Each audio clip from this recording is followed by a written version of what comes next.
Well, we are talking about it again, the rising price of gas. It has more Americans thinking about working from home.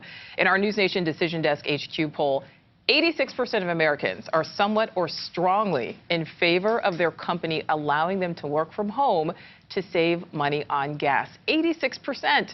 In that same poll, more than 60% would somewhat or strongly favor a government policy mandating employers have a work from home option. So we are bringing in the roundtable again. The question we want to ask, should companies have to adapt to a changing work culture as more people want to work from home? Nigel, what do you think?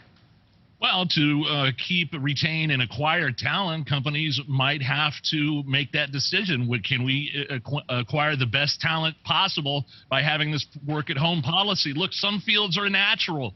Some lines of work are a natural fit for working from home. My wife works in sales. She's so productive. She kicks butt at her job. I was lucky enough to go to work every day, even through the pandemic. This is a pretty big radio station. The happiest time of my life, though, was when my wife got a mild case of COVID and I had to stay home for 5 days and do my radio show out of my closet. I was literally doing my radio show in boxers, white tube socks, and flip-flops. It was the greatest 5 days of my life. So I got to tell you, I had a little taste of working from home. Elon Musk, however, seems to think his employees would be a little bit more productive coming to work. All right, Nigel, never do socks and flip-flops again, my friend. But Candace, what do you think? Should companies have to have this as an option? Yes.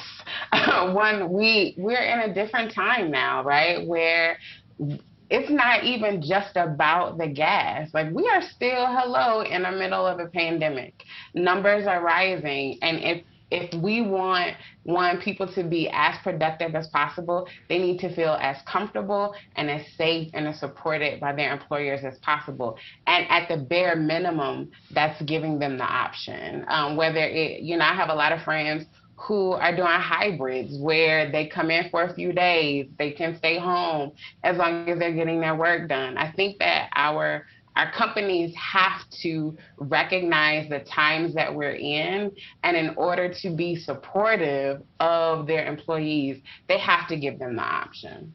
Well, but what about those jobs that, it would be impossible for somebody to work from home? So, those people have to go to work every day. I mean, our first responders absolutely have to be there every day. And I know that's an extreme example, but if some people have to go to work and they don't have that option, should all people kind of have to do the same thing, or is that a ridiculous way to think?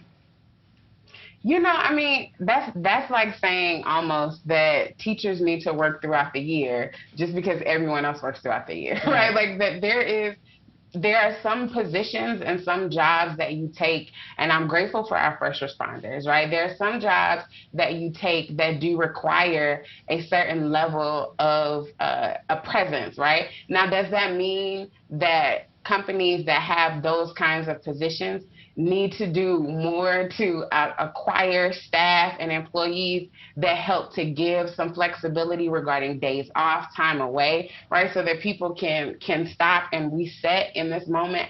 Absolutely, right? Like, this is a moment where the companies that are making billions of dollars that are giving CEOs their beautiful lump sums that we get to talk about on the socials every year when tax time comes around. This is a time for companies to invest in their employees, get creative about strategies that say, at the end of the day, we are here for the people who work for us. All right, so Jason, should companies have to do it? Well, of course, they should not have to do it. That is an absolute ludicrous position that no serious person could actually see. The government mandating that you have to set a certain schedule of either hybrid or remote work. That is, of course, absurd. But let's talk about the folks that you just mentioned, the folks who have to go to their workplace, the baristas, the wait staff at a restaurant.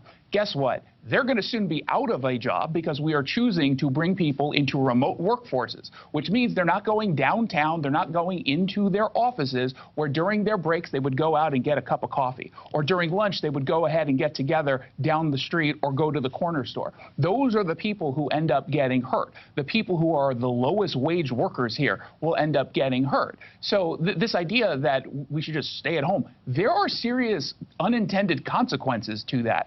Beyond that, to be clear, and the data backs this up, people are not as efficient working at home as they are, in general, working in the office. The data has backed that for years and years and years. I know people like to pretend that they're just as efficient when they're sending you that email at 10:45 in the evening that they otherwise would have sent at 3:45 in the afternoon. We went from a separation of work and your life. We wanted a work-life balance. So we brought the job to the home. That's a good point. Tell me that makes right. sense. That's a good point. All right, Elaine, what do you think? Well, you know, I am here on this panel. I actually have employees, and we had to send our employees home. Of course, during the pandemic, I reside here in California, so we were quarantined at home for a lot longer. We went from being completely at home to eventually doing a hybrid situation for our employees, and really thinking of some really creative ways to keep them happy, keep them engaged, and also make sure that we're getting the work done. Now that we have been released from quarantine, we have brought our team back in a modified hybrid position. And the folks are happy. We are even keeping our eye out on that four-week work week. That could be really interesting, most especially during the summer months. As an employer, my goal is to make sure that my company, of course, moves forward so that we can continue to make money.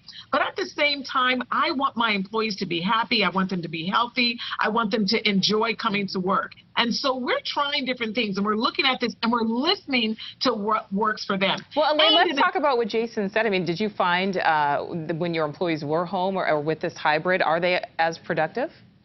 Well, we set forth guidelines, and we said to folks, listen, this is what you can do. And this is what we did here at our company. We said that you can start work as early as 6 o'clock in the morning, but no later than 6 o'clock in the evening. This way, they had flexibility. So if they had small children changing diapers and this and that, and they had to stop down for a short amount of time, they did not feel that stress and pressure, and so we keep that same guideline right now. So we're listening to these folks, because we have women here at our company that have small children at home. But we did find productivity. We found ways to be productive. We found ways that work. And in addition to that, when we do come here in the office, all of the local restaurants and local baristas and things like that, as a company, we provide those sorts of things for our employers. So we're making that investment into our community, whereas before we weren't doing that sort of thing, but we're doing that. So I think we'll definitely see some change, but our folks love it.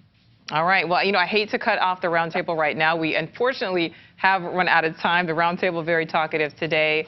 Elaine, Candace, Nigel, and Jason, appreciate your time today. Please have a great weekend to our panel. And that is all for NewsNation Rush Hour tonight. We thank you so much for watching tonight and every night. On Balance with Leland Vittert comes up after the break.